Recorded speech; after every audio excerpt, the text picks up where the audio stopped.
मगर मैं जितना वक्त उसके साथ गुजार रही हूँ वो इतना ही मेरे करीब आने की कोशिश करता है। और रमशा मैडम की जो आंखों में तकलीफ है ना, वो मुझसे नहीं देखी जा रही।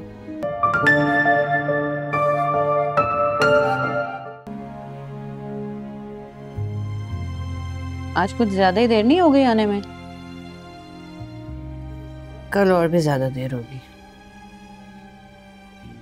रमशा मैडम को अपना काम करना है पूरा। लाहौर चली गई थी ना, तो उनकी छुट्टियां ज्यादा हो गई। और तुम्हारे साहब कैसे हैं? ठीक है। नेहा, अगर कुछ बात है तो तुम मुझसे कर सकती हो।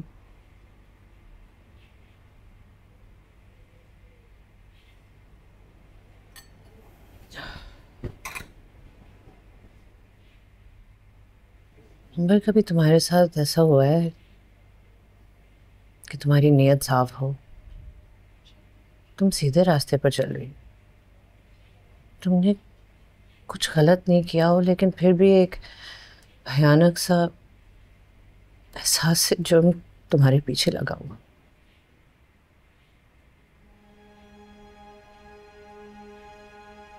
कुछ ऐसा ही महसूस हो रहा है मुझे। नेहा, तुम्हें क्या हो गया है? मगर मैं जितना वक्त उसके साथ गुजार रही हूँ वो इतना ही मेरे करीब आने की कोशिश करता है। और रमशा मैडम की जो आंखों में तकलीफ है ना, वो मुझसे नहीं देखी जा रही। नेहा, इसमें तुम्हारी कोई गलती नहीं है। और इस मामले का सबसे पहला हल ये है कि तुम खुद को इल्जाम देना बंद करो।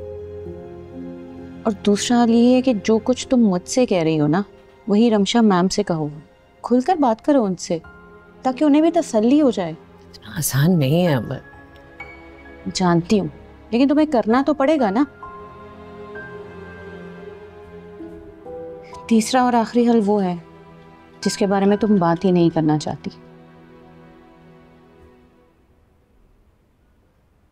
क्या मतलब? नेहा, पिछले कुछ सालों में तुम्हारे कितने रिश्ते आ चुके हैं और ये तुम जानती हो। बावजूद इसके कि सब जानते हैं कि तुम बेवा हो। मैं इसके बारे में बात नहीं करना चाहती। और यही सही वक्त है बात करने का। तुम क्या चाहती हो? क्यों कर रही हो ये नौकरी? अपनी बच्ची को पालने के लिए, है ना? कब तक ऐसे दर दर की ठोकरें खाती रहोगी? तुम्हें भी हक है सुकून और इज्जत की जिंदगी गुजारने का। भाई वापस आ रहे हैं, इसलिए तुम चाह रही हो कि मैं यहाँ से चली जाऊं? थप्पड़ मारूंगी अगर आइंदा ऐसी कोई बात की तो। यहाँ मैं तुम्हारी भलाई की बात कर रही हूँ और तुम हो के।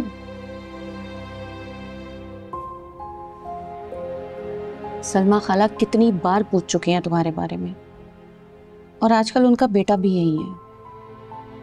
नेहा, जिंदगी कोई मजाक नहीं है।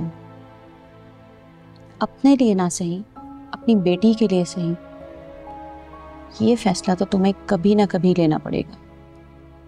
और तुम्हारे उस साहब वाले मसले का भी यही हाल है। चलो अब खाना खाओ।